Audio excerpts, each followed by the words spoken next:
equals does your device need fixing? We offer a free diagnosis. We pick up and deliver right to your door, no calls or travel needed.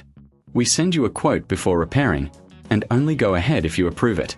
Easy, transparent, and professional. Link in description. To start, ensure your HP EliteBook 840G5 is powered off. You'll need a Phillips screwdriver and a clean workspace. First, remove the back cover by unscrewing the screws. Keep them safe for reassembly. Once open, check for dust and debris. Use compressed air to clean the internal components gently.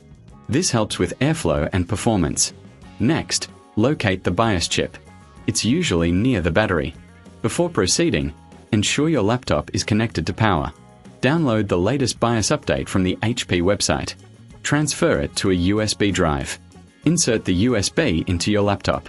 Now, power on the device and press the F10 key to enter the BIOS setup. Navigate to the Update section.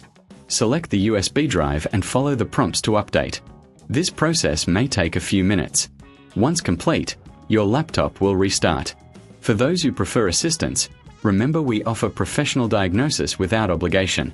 Enjoy the convenience of pickup and delivery at your home. No calls, no travel, just a quote before repair. Keep your device running smoothly. Does your device need fixing? We offer a free diagnosis.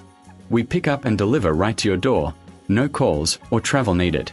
We send you a quote before repairing, and only go ahead if you approve it. Easy, transparent, and professional. Link in description.